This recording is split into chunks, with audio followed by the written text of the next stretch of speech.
て特集です。今日は生まれたばかりの赤ちゃんの救急医療を担う NICU 新生児集中治療室を取り上げます。医療が発達する中、過ごしやすさにも気を配った最新の病棟を取材しました。名古屋の第二赤十字病院。この日、切迫早産と診断された女性が帝王切開の手術を受けました。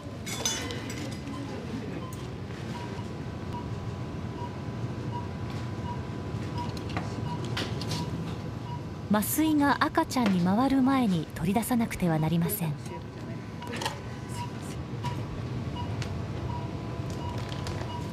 およそ9分後。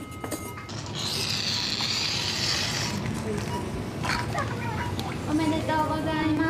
す。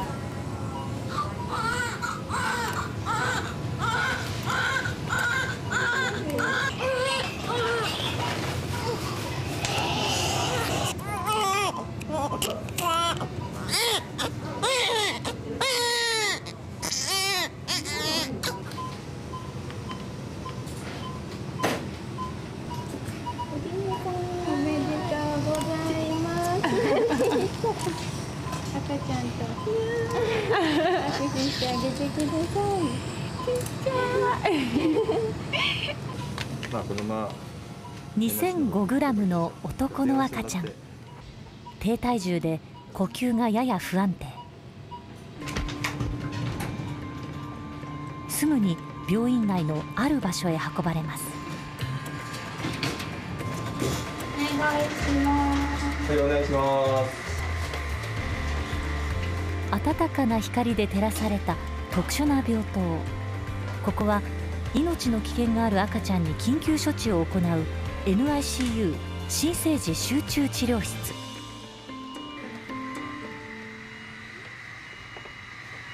直ちに呼吸器をつけ、肺を広げる処置を行います。今呼吸が、もうちょっととりあえず様子見て、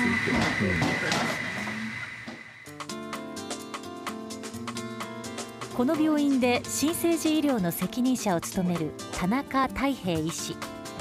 ぼやーっとした感じでハイパールーセントがあるから NICU を大幅に作り変えました。世界一の NICU を作りたいと。名古屋第二赤十字病院は2009年に国から早産や先天性障害などリスクの高い出産への対応病院に指定されたことで NICU に入る赤ちゃんが増えたため、改装してベッド数を増やすことになりました。先端医療の提供はもちろんですが、改装で特にこだわったのが室内を照らす明かりでした。もともと25床だったところが35床に増えると、かなり圧迫感があるだろうと。で、圧迫感っていうのは、緊張感プラス圧迫感、そうすると家族の人にとってもすごく、不安感を抱かせますし、働くスタッフにとっても、とても働きにくくなるだろうと。そもそも NICU は母親の子宮内の環境に近づけるため明かりを暗くします。以前は天井に蛍光灯が取り付けられ、赤ちゃんの目に直接光が当たっていた上、薄暗くしていたため家族や医療スタッフのストレスにつながるという心配がありました。自分のコンセプトとしては、光と影と、そこを特に暗い部分をいかにしてきれいに見せるかと。自ら照明学と建築学を勉強した上で今年4月に完成させたのがこの NICU。 天井は奥行きを感じさせるため滑らかな曲線を描く二重構造にして、そこに電球の色合いに近い LED を3000個配置。間接照明で赤ちゃんの目に優しく、部屋全体が温かい印象を持つように作りました。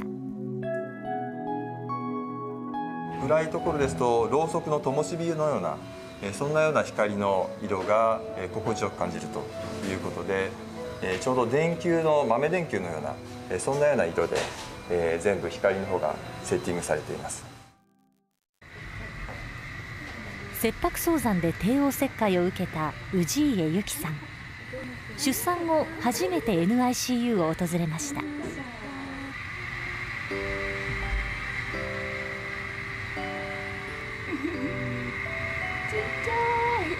保育器の中で小さな足を懸命に動かす我が子。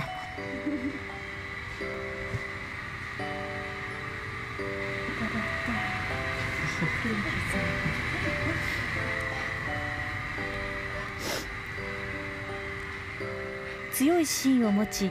大きく育ってほしいとの願いを込めてカンタと名付けられました。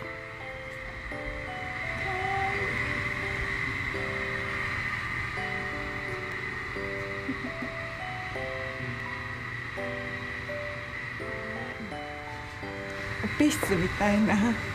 緊張感のある感じを想像してたんですけど、すごい穏やかな雰囲気で。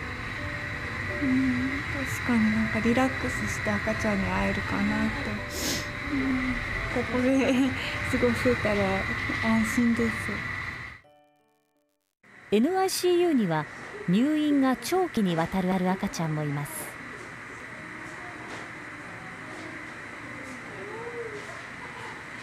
小倉すずちゃん、今年8月およそ 600g で生まれ、今体重は 1300g を超えました。すごくちっちゃく生まれたから、生後やっぱり1週間はちょっと命の状態が危ないからどうなるかわからないよって言われて、で私もすごいなんかちょっとやっぱり自分を責めたというか、ちょっとなんかもっとこうしてあげればよかったなとかいろいろ考えることもあったんですけど、すずちゃんの上に2人の娘がいる母親が普段 NICU を訪れるのは娘たちが眠っている夜明け前です。だいたいその時間帯に来るとやっぱり外は暗いけどこう中は明るいみたいな、ここに入ってくるとすごい光が、明るいというか、なんか柔らかい感じなので、リラックスしたり話を聞いてもらうことでやっぱりちょっとこう安心したりとかっていうこともやっぱりできて、でそれでこう温まった気持ちで帰れるみたいな感じだったんです。例えばお母さんが早産で、小さい赤ちゃんを産んでしまった、それから何かこう奇形のあるお子さん、いろんなこう病気を持ったお子さんを産んでしまったっていう時は、やっぱり気持ちの中で、暗闇に包まれていると、自分を責めてしまう、そういう気持ちが必ずあると思うんですね。そこにこう光を当ててあげるっていう方法は、無意識のうちに、そういう視覚的なところも、おそらくはプラスになってくれるんじゃないかなというふうにも考えました。医療スタッフもこの明かりで以前より過ごしやすい環境になったといいます。例えば急に画面を見たりとか、急に赤ちゃんを見たりとかするとこうちょっと見にくかったり眩しかったりするんですが、そういった光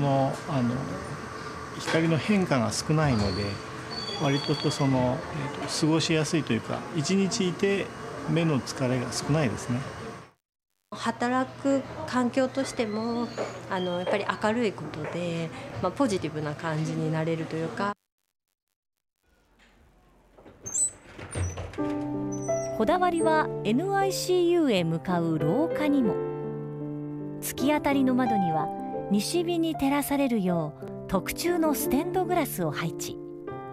家族の緊張を少しでも和らげたい思いがそこにはあります。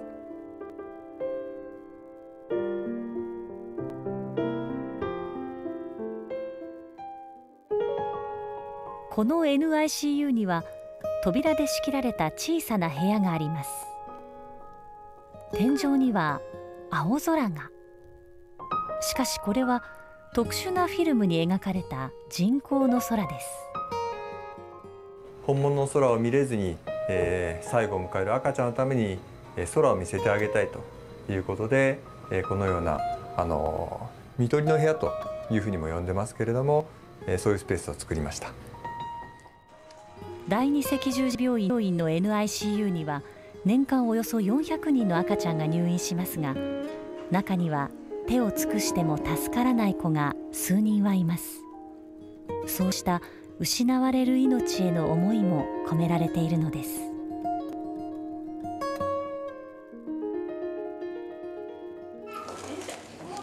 この日は年に一度開かれる第二赤十字病院の NICU の同窓会。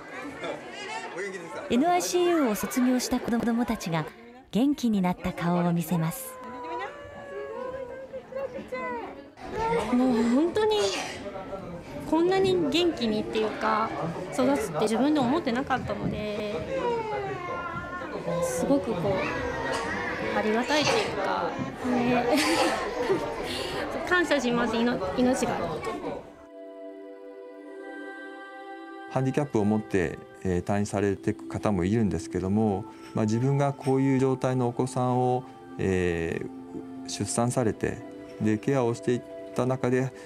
逆に自分が育てられる部分も結構あるんですね。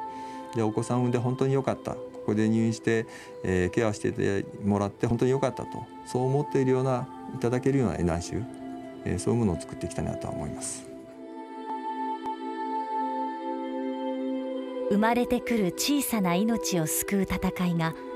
暖かな光の下で今日も続いています。第二日赤病院の NICU には低体重の他にも心臓病ですとか呼吸障害という疾患を持った赤ちゃんが入院しているんですね。はい、赤ちゃんが生まれてねすぐに入院した場合に母親が自分を責めてしまう、そんなお話もありましたけども、こういう気持ちが落ち着く環境があるとですね、お母さんも育児などに前向きに取り組めるんじゃないかななんていうふうに思いますけどね、そんな期待もあるわけです。特集でした。